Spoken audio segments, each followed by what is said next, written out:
Hello students, welcome once again in Sundar sir's classes. मैं सुंदर sir एक बार फिर सबका स्वागत करता हूं सुंदर सर्स क्लासेज में। तो स्टूडेंट्स, देखते हैं आज कौन सा टॉपिक हम इस वीडियो में करने जा रहे हैं। और हमारा आज का जो टॉपिक है वो है वोकैबुलरी से संबंधित वोकैबुलरी बिल्डिंग पार्ट 1। स्टूडेंट्स, आप सबको पता है कि वोकैब, जिसे हम शॉर्ट फॉर्म में वोकैब कहते हैं, वोकैबुलरी हमारी बहुत ही इम्पोर्टेंट फैक्टर होता है अगर आप इंग्लिश में फ्लुएंट बनना चाहते हैं तो। क्योंकि वोकैबुलरी के बगैर जो है आप ना तो रिटन ना फिर आप स्पोकन किसी प्रकार के इंग्लिश आप नहीं सीख सकते अगर आपके पास वोकैबुलरी नहीं है तो। और आज की जो पर्टिकुलर वीडियो है इसमें मैंने कुछ ऐसे वर्ड्स लिए हैं जो कि एग्जाम डिफरेंट एग्जाम्स के अंदर जितने भी हमारे HSSC के या SSC के या जो भी कॉम्पिटिटिव एग्जाम्स हुए हैं सभी एग्जाम्स में ये वर्ड जो है बार बार पूछे गए हैं, इनकी स्पेलिंग्स जो है खास तौर से पूछी गई है। तो आज हम देखते हैं ऐसे कौन कौन से वर्ड्स है। इसके जो फर्स्ट पार्ट हमारा ये है, इसके सेकंड पार्ट भी जो है आप जरूर देखिए कि ताकि आपके पास कुछ वोकैबुलरी का कुछ एक मीन्स मात्रा हो जाए, कुछ एक वर्ड्स जो है आपके पास हो जाए, ऐसे 50-60 कॉमन से वर्ड जो बहुत ही इंपॉर्टेंट है एग्जामिनेशन ऑफ पॉइंट व्यू से। तो आज के इस लेसन में देखते हैं कौन कौन से वर्ड हमने लिए हैं। तो चलिए स्टार्ट करते हैं हमारा आज का ये लेसन।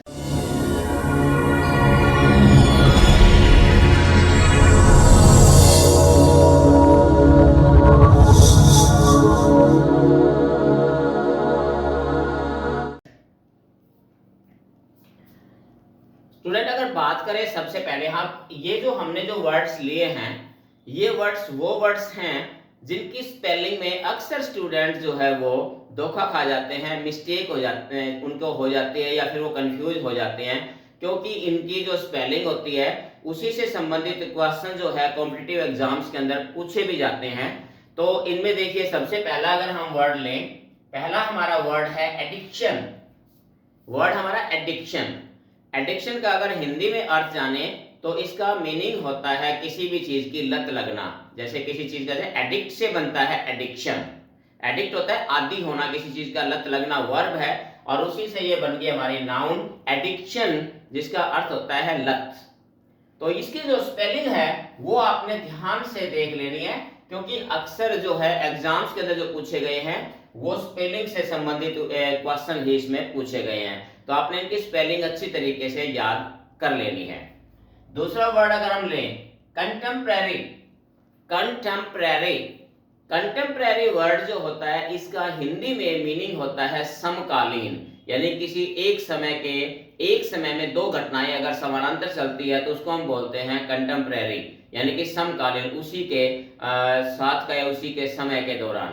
तो जैसे हम कह सकते हैं कि गुरु नानक देव और कबीर जो है दोनों क्या थे, कंटेम्परेरी थे, दोनों समकालीन थे। तो यहाँ हम ये वर्ड, तो इसकी स्पेलिंग भी आपने अच्छी तरीके से ध्यान से देख लेनी कि कंटेम्परेरी CONTEMPORARY कंटेम्परेरी, स्पेलिंग इसकी ध्यान से आपने देख लेनी है। नेक्स्ट वर्ड हमारे पास है, देखिए मेमोरेंडम। मेमोरेंडम मेमोरेंडम जो वर्ड है इसके भी स्पेलिंग के अंदर जो है ना अक्सर मिस्टेक हो जाती है। तो यहाँ जब थोड़े से वर्ड बड़े होते हैं तो आप उनको पेयर में कर सकते हैं, टुकड़े बना के उनको लर्न कर सकते हो। तो मेमोरेंडम की स्पेलिंग होती है जिसका अर्थ होता है ज्ञापन देना। जैसे किसी को ज्ञापन देना तो वर्ब हो गया, लेकिन मेमोरेंडम का मतलब होता है नाउन है ये जिसका अर्थ होता है ज्ञापन। जैसे किसी के ना अपनी मांगों के समर्थन में अपनी मांग रखने के लिए हम कोई चीज जो रिटर्न में देते हैं तो वो मेमोरेंडम कहलाता है। नेक्स्ट हमारे पास है इसमें कॉन्क्वरर। कॉन्क्वरर, कॉन्क्वर से बनता है हमारा ये वर्ड कॉन्क्वरर। कॉन्क्वर जीतना होता है वर्ब और कॉन्क्वरर का मतलब होता है विजेता, जीतने वाला, नाउन है ये भी, एक विक्टोरियस भी कह सकते हो, विजेता जिसको कहते हैं। तो इसकी स्पेलिंग आपने ध्यान से देखनी है। अगला वर्ड हमारे पास है मिस्चीवियस। मिस्चीवियस मिस्चीवियस मिस्चीवियस का हिंदी में इसको हम बोलते हैं शरारती, बहुत ज्यादा जो शरारती से, he is a mischievous child. तो मिस्चीवियस का मतलब होता है यहाँ शरारती। तो इसकी स्पेलिंग भी कई बार पूछी गई है तो इसको भी आपने ध्यान से देखना है। नेक्स्ट वर्ड हम लेते हैं हमारे पास एक्वेरियम। एक्वेरियम एक्वेरियम जो है आपको सबको पता है कि जहाँ मछली रखी जाती है घरों के अंदर, आमतौर पे पालतू जो है कांच का जो बना हुआ एक बर्तन होता है जिसके अंदर हम मछलियां रखते हैं घरों में, मीन्स एक डेकोरेटेड आइटम के रूप में, उसे हम बोलते हैं एक्वेरियम। अगला वर्ड देखिए, बड़ा कॉमन सा वर्ड है ज्वेलरी। ज्वेलरी कॉमन वर्ड है लेकिन स्पेलिंग के अंदर अक्सर इसमें गलती हो जाती है, इसलिए ये वर्ड कई बार एग्जाम्स के अंदर से पूछा गया है। तो ज्वेलरी, इसके अंदर खास बात है कि तीनों ही में जो है वो ई आता है। इसमें अक्सर हमारी मिस्टेक होती है ई की, ए की, आई की, इस प्रकार की मिस्टेक होती है। तो इसके अंदर ध्यान रखना कि ज्वेलरी के अंदर तीनों ही आई आते हैं, ये आपने ध्यान इसमें रखना है। नेक्स्ट वर्ड हमारे पास है सीलिंग। सीलिंग, सीलिंग छत को बोलते हैं। सीलिंग, छत का जो नीचे वाला हिस्सा जो हमें दिखाई देता है वो सीलिंग होता है, और छत के ऊपर वाला हिस्सा होता है वो रूफ होता है। तो ये भी थोड़ा सा अंतर है, मैंने पहले पिछली वीडियोस में मैंने इसके डिफरेंसेस के बारे में बताया हुआ है। तो सीलिंग जो है इसका एक छोटा सा रूल होता है, अगर आप थोड़ा ध्यान दें। देखिए कई बार कंफ्यूजन ये होता है कि ई आई या आई ई का क्या रूल है। तो ध्यान रखना कि अगर आपके पास सी है, सी के बाद हमेशा ई आई आता है, यानी अगर सी है तो सी के बाद हमेशा ई आई आएगा, और सी के अलावा कोई और वर्ड अगर हमारे पास लेटर है यहाँ, तो फिर हमारा जो वो क्या बनेगा, इसका आई ई बनेगा। तो इस चीज को भी आप ध्यान, इस रूल को भी ध्यान में रख के जो मिस्टेक होती है आई ई या आई आई में, तो उसको आप काफी हद तक बच सकते हैं। नेक्स्ट वर्ड हमारे पास है मेडिटेरेनियन, यानी कि जिसको हम क्या कह सकते हैं, जो कह सकते हैं कि जो भूमध्य सागर है उसी से संबंधित होता है हमारा ये। जैसे मेडिटेरियन, तो मेडिटेरियन जो मध्य है, भूमध्य, भूमि के मध्य का भाग जिसको बोलते हैं हम, मेरिडियन होता है। इसी प्रकार से यहाँ पर हमारे पास ये, जिसका इसकी स्पेलिंग है ना कई बार पूछी गई है, मेडिटेरेनियन, नियन, इसको अलग टुकड़ा बना सकते हो आप, इसको आप अलग यानी कि इसके टुकड़े करके आप इसको लर्न कर सकते हो इसकी स्पेलिंग, तो इससे आपको आसानी हो जाती है इसको लर्न करने में। नेक्स्ट वर्ड हमारे पास है सेंटनरी। सेंटनरी, सेंटनरी, सेंटनरी का अर्थ होता है शताब्दी। सेंटनरी शताब्दी होता है, जैसे 100 वर्षों का जो समूह होता है, सेंचुरी भी कह सकते हैं आप इसे, सेंचुरी, वही मीनिंग इसका होता है सेंटनरी। नेक्स्ट देखिए एनेस्थेटिक। एनेस्थेटिक, इसके भी टुकड़े बना, एनेस्थेटिक। एनेस्थेटिक आपको पता है कि एक मीन्स नर्वस तंत्र को एक संवेदनशील बनाने के लिए जो हम इंजेक्ट करते हैं, मेडिसिन वगैरह जो दी जाती है, वो होता है हमारे पास है। तो उसी को बोलते हैं, कह सकते हैं कि संवेदनहीनता पैदा करने वाला, इसके लिए हम बोलते हैं इसको एनेस्थेटिक। अगले है हमारे पास सोवरेनिटी। सोवरेनिटी, सोवरेनिटी, सोवरेनिटी होता है जिसे हम कहते हैं प्रभुसत्ता, यानी कि सर्वोच्च सत्ता है, इसके बाद जिसके ऊपर कोई और दूसरी ताकत या दूसरी पावर का अधिकार ना हो, सुप्रीम जिसको हम कह सकते हैं, जो अपने से, जैसे India is a sovereign country, sovereign प्रभुसत्ता संपन्न, और सोवरेनिटी होता है प्रभुसत्ता, यानी कि संपूर्ण सत्ता या प्रभुसत्ता जिसके ऊपर किसी और की सत्ता नहीं होती है, खुद अपना तो इंडिपेंडेंट जो स्टेट है, तो उसके लिए यूज किया जाता है ये।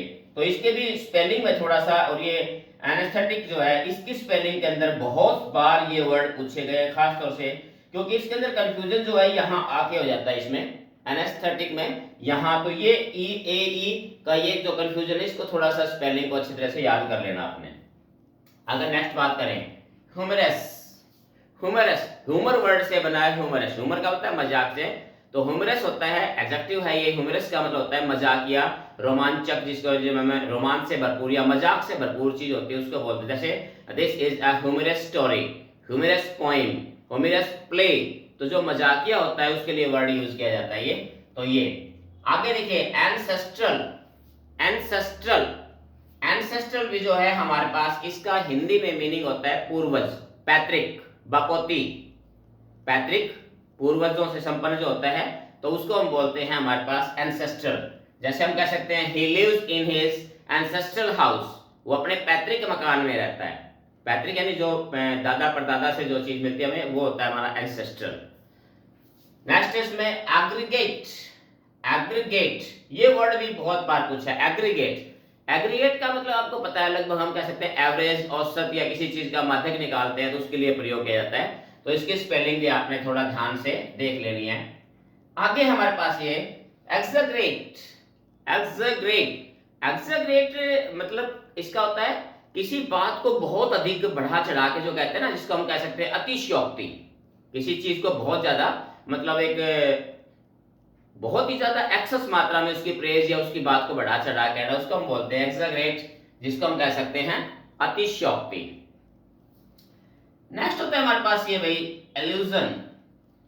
एल्यूजन जो है इसकी स्पेलिंग भी आप देखिए, बहुत बार ये कंफ्यूजन होता है। एक इसके दो वर्ड में एल्यूजन के अंदर जो है एक में सिंगल एल आता है, एक में डबल एल। तो ये ध्यान रखना है कि इसके अंदर जो है इसका विशेष तौर पे कि इसकी जो स्पेलिंग होती है इसमें हमारे पास डबल एल आता है, इसका हमने विशेष तौर पे ध्यान रखना है। कई बार ये वर्ड पूछा गया है, अक्सर इसमें हम कंफ्यूज हो जाते हैं। नेक्स्ट वर्ड है इसमें है कोलाइजन। कोलाइजन कोलाइड वर्ड से बना है कोलाइजन। कोलाइड वर्ड का अर्थ होता है टकराना, तो कोलाइजन का मतलब हो गया टकराव, टक्कर जिसको हम कह सकते हैं। तो ये इसका मीनिंग कोलाइजन। नेक्स्ट इसमें एनोनिमस। एनोनिमस, एनोनिमस हिंदी में इसका मीनिंग आप कह सकते हैं, एनोनिमस का मतलब होता है हमारे पास अननोन कह सकते हो, जिसका कोई नाम ना हो, जिसको कोई ज्ञात ना हो, जिसके बारे में एनोनिमस, अज्ञात कह सकते हो, अननोन या अज्ञात कह सकते हो। तो उसके लिए वर्ड यूज है एनोनिमस। आगे है मिराकुलस। मिराकुलस, मिरेकल वर्ड से बना है मिराकुलस। मिरेकल होता है चमत्कार, जादू या चमत्कार, उसी से बन गया इसमें मिरेकुलस, चमत्कारी, स्पेक्टेकुलर जिसके कह सकते हो आप। फैबुलस भी वर्ड इसके लिए यूज किया जा सकता है। तो मिरेकुलस जो है ये भी वर्ड जो है इसकी स्पेलिंग भी आपने थोड़ा सा ध्यान से देख लेनी है, क्योंकि इसमें आप देखोगे लास्ट के अंदर कुछ एक वर्ड जिसमें हमेशा यानी OUS आता है, तो यहाँ साउंड US भी है या AS है, OUS है, तो इनकी साउंड मिलती जुलती होती है, तो यही अक्सर स्पेलिंग के अंदर कंफ्यूजन होता है।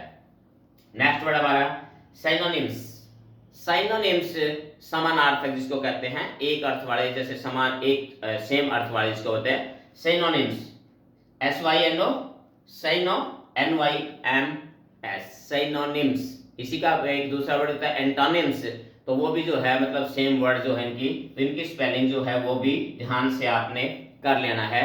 नेक्स्ट वर्ड आता है इसमें ऑस्पिशियस। ऑस्पिशियस, ऑस्पिशियस को हिंदी में कह सकते हैं आप, इसका जो मीनिंग होता है वो हम कह सकते हैं जैसे पवित्र, बड़ा पवित्र या सौभाग्यशाली अवसर वगैरह। तो उसके लिए हम जैसे कोई विवाह शादी का उत्सव वगैरह होता है तो उसको भी हम ऑस्पिशियस जो है टाइम कह सकते हैं, ओकेजन कह सकते हैं। तो ऑस्पिशियस का मतलब होता है पवित्र या सौभाग्यशाली। तो ये ऑस्पिशियस, इसके अंदर भी लास्ट में OUS की साउंड आती है, तो इसको भी आपने थोड़ा सा ध्यान देके इसकी स्पेलिंग को याद करना है। नेक्स्ट हमारे पास है कार्टियस। कार्टेस, कार्टेस, कार्टेस, इसके अंदर भी लास्ट में देखिए इसकी आवाज आ रही है US। कर्टेस का मतलब होता है विनम्र, बहुत ज्यादा पोलाइट कह सकते हो, पोलाइट जो बहुत ही विनम्र होता है बोलने में, या जो एक जेंटलमैन जिस की कैटेगरी में कर्टेस उसको हम बोलते हैं विनम्र। और ये जो भी वर्ड इसकी स्पेलिंग भी काफी महत्वपूर्ण स्पेलिंग मानी गई है। तो स्टूडेंट ये कुछ मैंने जो अब लगभग 25 के लगभग जो वर्ड्स थे, अब इनमें जो खास बात ये है कि ये सारे ऐसे वर्ड से सिलेक्ट किए गए हैं जो हर किसी न किसी एग्जाम के अंदर ये पूछे गए हैं, इनकी स्पेलिंग खास तौर से पूछी गई है। तो मेरा सिर्फ ये कहना है कि जो स्पेलिंग मैंने बताई है इन स्पेलिंग्स को आप अच्छी तरीके से याद कर लीजिए, थोड़ा सा अभ्यास भी कर लीजिए, 5-7 बार अगर इनको आप राइट करके देख लेते हैं तो अच्छी तरीके से आप इनमें जो स्पेलिंग आपकी मेमोराइज हो सकती है। तो ये बहुत ही एक इम्पोर्टेंट जो है लेसन है। इसी का सेकंड पार्ट भी बहुत जल्दी, इसके बाद आपका पार्ट सेकंड में कुछ ऐसे ही वर्ड, इंपॉर्टेंट वर्ड्स के बारे में मैं आपको आगे आने वाले लेसन में और बताऊंगा। तो आप लगातार मेरे साथ इसी प्रकार से बने रहिए, लगातार इनका अभ्यास करते रहिए, निश्चित तौर पर एक दिन आप सफलता जरूर प्राप्त करेंगे। तो आज के इस लेसन में इतना ही, फिर मिलते हैं इसके नेक्स्ट पार्ट में। तब तक have a nice day, thank you.